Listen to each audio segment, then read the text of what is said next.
Muito obrigado, presidente Milton Leite. E eu peço a Vossa Excelência para me restituir depois os 30 segundos que o Dalto Silvano acabou atrapalhando. Mas eu volto a esta tribuna e eu vi bastante aqui o governo, praticamente, no momento oportuno, Vossa Excelência terá uma parte. Eu vi bastante aqui o vereador, inclusive o governista, líder do governo, defensor do governo, faz parte da tropa de choque do governo, o vereador Nomura, né? E ele falando aqui dos feitos, das concessões, né, que para a cidade vai ganhar com essas concessões, com as privatizações. Mas eu quero dizer para o vereador Nomura que o governo do Estado é um governo tucano também. Lá eles fizeram várias privatizações, várias concessões, nem por isso a vida do povo melhorou. Aliás, o governo fechou escolas, mais de 150 escolas fechadas. A saúde do Estado está na UTI. E a segurança pública, ela não existe. Delegacias fechadas. Para vocês terem ideia, dos 93 distritos que nós temos na capital, apenas 27 funciona regularmente. Os demais fecham sábado, domingo, feriados e à noite. As pessoas ficam 5 horas para fazer um simples boletim de ocorrência porque não tem profissionais para atendê-los. Então, não é verdade que esse entreguismo, essa sanha de entregar ao patrimônio público resulta em resultados positivos para a população. O prefeito foi eleito dizendo que era gestor. Não, eu não sou político, eu sou um gestor. Mas ele está abrindo mão de gerenciar os equipamentos da cidade, à medida que ele vai entregando para o setor privado, à medida que ele vai alienando, que ele vai vendendo, que ele vai concedendo. Ele está abrindo mão do seu papel de gerenciador, ele está abrindo mão do seu papel de gestor. E eu quero aqui, senhores vereadores, dizer dos vícios que tem esse projeto. É um projeto totalmente eivado de vícios, né? Ausência de vedação que impeça a participação de ente federativo diverso, omissão que frustra a finalidade da desestatização, imperfeição que impede o desenvolvimento regular do projeto, incompetência legislativa para corrigir os erros cometidos pelo Poder Executivo, vedação constitucional, está lá no artigo 63, inciso 1 da Constituição Federal. Ou seja, os erros que está nesse projeto, os erros, os vícios que foram encaminhados nesse projeto, não cabe a essa casa promover a correção, né? Se o objetivo da proposta é retirar determinados bens e serviços públicos do poder público municipal, é preciso, o projeto ele tem que ter a vedação da eventual possível participação de outro ente da federação, né? Se a atividade ou bem é extremamente oneroso ao município de São Paulo, o que justifica a excepcional desestatização? Por que não seria para outro município ou outro ente federativo? Então, essa cláusula teria que estar no projeto. Agora, se o bem for rentável, interessante para o outro ente federativo, a administração pública do município de São Paulo atestará sua incompetência na gestão das coisas e dos negócios públicos. Ser gestor significa transferir tudo para a iniciativa privada? Obviamente que não. Ocorre que o referido vício vem da origem e não pode ser corrigido pelo Poder Legislativo, pois não pode invadir a competência exclusiva do Poder Executivo para tratar de matéria que onera financeiramente o poder público. Vereador, me concede uma parte? No momento adequado. Vereador, está lendo? Está lendo? Isto é, eu passei a noite inteira escrevendo isso aqui para ler para Vossa Excelência. Isto é, não pode corrigir erros materiais cometidos pelo prefeito na propositura do projeto de lei, nos termos do artigo 63, inciso 1 da Constituição Federal. Aqui diz, não será admitido aumento de despesa prevista, inciso 1, nos projetos de iniciativa exclusiva, no caso da Constituição Federal, Presidente da República, por assimetria, prefeito municipal. O Supremo Tribunal Federal tem se posicionado reiteradamente nesse sentido, conforme a emenda da ação direta de inconstitucionalidade número 2791.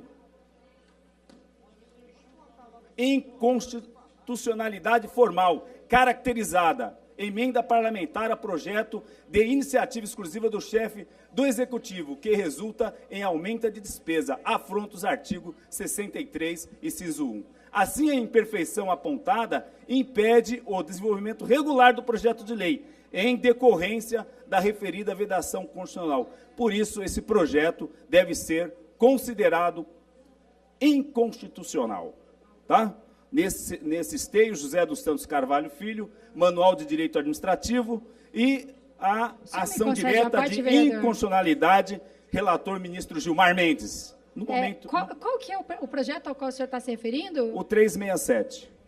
Mas esse parecer que o senhor leu fala de vício de iniciativa, quer dizer, um projeto de iniciativa do Legislativo e que não poderia ser, mas o 367 é de iniciativa do Executivo. Sim, mas nós, em tese, não poderíamos corrigir os erros do Poder Executivo. Cabe a ele corrigir, não a nós. Quer dizer, o senhor está alegando antecipadamente que as modificações que nós fizemos aqui na Câmara não são constitucionais? Não são. Do jeito que... O senhor está antecipando isso? Isso. Do jeito que o projeto está, ele é um projeto totalmente inconstitucional. Então, não cabe, ele cria despesa para o Executivo, não cabe a nós emendá-lo. Mesmo sendo iniciativa do Executivo. Exatamente. Discordo da sua leitura. Mas... Exatamente. Bom, da inconsistente justificativa do Poder Executivo. Olha, o Poder Executivo mandou para cá uma justificativa que não diz nada, né? Os atos do poder público devem ser justificados, caso contrário são arbitrários e ofendem os princípios básicos da administração pública, especialmente da impessoalidade e da moralidade. O excelentíssimo senhor prefeito apresentou uma justificativa inconsistente para que o Poder Legislativo aprecie e aprove o projeto de lei 367, que trata das concessões e permissões de serviços, obras e bens públicos, que serão realizadas no âmbito do PMD. Se não vejamos, a justificativa do chefe do Executivo a ser apresentada ao Poder Legislativo para apreciar um projeto de lei deve demonstrar os motivos para aprová-lo, sua relevância, o seu impacto na sociedade. Como explica Maria Silvia Zanella de Pietro, é a demonstração fática de que existem motivos para que determinado ato seja realizado. Ocorre que a justificativa apresentada não observa os princípios essenciais da administração pública, que visam assegurar a transparência, a impessoalidade, a moralidade e legalidade dos atos administrativos. A Câmara e a população não sabem por que o prefeito pretende aprovar esse projeto de lei, o que pode parecer pessoal, ou seja, uma vontade do prefeito, uma vontade pessoal. Ele não justifica a necessidade, o porquê. É necessário delimitar comprovadamente o que leva esse projeto de lei para que esses princípios essenciais sejam observados e que os atos da administração pública não caracterizem ilegalidade e abuso de poder. A transparência exige que os motivos sejam delimitados de forma cristalina e sem deixar dúvidas, para que qualquer do povo possa entender o conteúdo da legislação. O princípio constitucional da impessoalidade visa impedir a promoção de interesses pessoais de autoridades e servidores públicos sobre suas realizações administrativas, ou seja, os atos devem ser praticados apenas para seu fim legal. A moralidade exige que todos os agentes integrantes da administração pública devem agir pautados em preceitos éticos, legais, em todas as suas ações. Por fim, o princípio da legalidade determina que a vontade da administração pública é aquela que decorre de lei, e nada mais. Não é aquela que decorre do prefeito, é aquela que decorre de lei.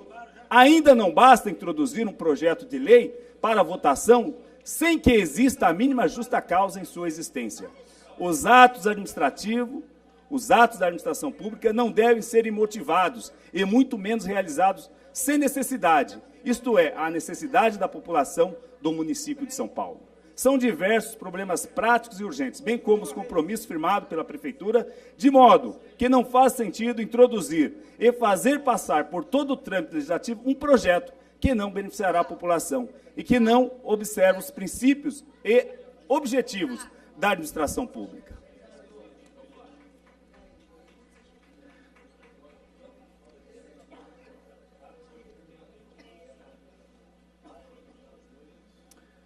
É que o tempo é muito curto aqui, né? Bom, dos processos de desestatização. O artigo do artigo 5º ao 8º, há uma generalização excessiva. Ou seja, a Câmara, ao aprovar esse projeto, ela está abrindo mão de que bens que sejam alienados, de que bens que sejam concedidos, possam passar por aqui. Por isso que a bancada do PT trouxe aqui o cheque em branco, porque é um cheque em branco. Aqueles vereadores, o G17, depois virou G18, G20, que usaram, né, dessa pressão para conseguir atingir os seus objetivos, porque na quinta-feira nós vimos um diário oficial recheado, um diário oficial recheado de nomeações, né, do Comap. Então, realmente, eles usaram para fazer valer os seus desejos. Poderá isso não ocorrer mais, porque nós estamos resolvendo tudo numa tacada só. Abertura para desviar o curso da matéria, que deve ser previamente debatida e aprovada pelo Poder Legislativo. Ofensa ao sistema de controle do Poder Executivo pelo Poder Legislativo. Artigo 49, inciso 10 da Constituição da República. Por simetria, cabe ao Poder Legislativo fiscalizar o Executivo, e nós estamos abrindo mão disso. Embora a proposta defina alguns objetos que serão desestatizados, estabelece a possibilidade de desestatizar objetos indefinidos, sem fiscalização e controle direto pelo Poder Legislativo. Trata-se do ofício mais grave contido no presente projeto de lei, contido no capítulo sobre os processos de desestatização, artigo 5º ao 8º, pois o Poder Executivo busca uma autorização genérica para desestatizar quaisquer bens e serviços públicos, sem o controle direto do Poder Legislativo, o que afronta o disposto no artigo 49, inciso 10 da Constituição da República, que deve ser aplicado na esfera municipal por simetria, que dispõe o seguinte, artigo 49, é da competência exclusiva, no caso aqui do Congresso Nacional, né, por simetria, a Câmara Municipal de São Paulo, fiscalizar e controlar diretamente ou por qualquer de suas casas os atos do Poder Executivo, incluído os da administração indireta. A professora da USP, doutora Odete Medawar, em estudo sobre o controle da administração pública, destaca a fiscalização e o controle dos atos da administração pública, direta e indireta, pelo Poder Legislativo, especialmente dos denominados atos de gestão, atos que não envolvem escolhas políticas. Assim, questiona-se se o Poder Legislativo pode abrir mão do controle dos atos administrativos, dos atos da administração pública. Obviamente que nós não podemos abrir mão. O prefeito pretende obter uma autorização genérica, extremamente aberta e inconstitucional, para desviar o curso da matéria, que deve ser previamente debatida e aprovada pelo Poder Legislativo. Cada caso, aqui nesse projeto, vem vários itens, né? Eu quero dizer que cada caso, em tese, teria que ter sido mandado um projeto para cá, um projeto para debater. Olha, é a questão dos terminais, um projeto exclusivo para os terminais de ônibus. É a questão da bilhetagem, um projeto exclusivo para a bilhetagem. É a questão dos parques, um projeto exclusivo para a questão dos parques. Não foi o que foi feito. O que pode, inclusive, responsabilizar os parlamentares que opinarem pela aprovação, considerando a evidente inconstitucionalidade da proposta. O Poder Executivo, conforme dispõe a Constituição brasileira, deve apresentar um projeto para cada objeto ou serviço que pretende desestatizar, estabelecendo prazos, contrapartidas, vantagens para a municipalidade, obrigações das partes, estudos técnicos, inclusive sobre a onerosidade. Quem será onerado? A população, e não um projeto genérico como o presente. Se sobre os objetos definidos nesse projeto de lei sequer foi apresentado um estudo de impacto econômico e social, quanto mais naqueles que não serão controlados diretamente pela Câmara Municipal, caso este projeto seja aprovado. Portanto, o presente projeto de lei contém o vício de inconstitucionalidade, ao conferir por afrontar o disposto no artigo 49, inciso 10, da Constituição da República. Pela conclusão, nobre vereador. Para concluir, senhor presidente, eu peço uma verificação de presença.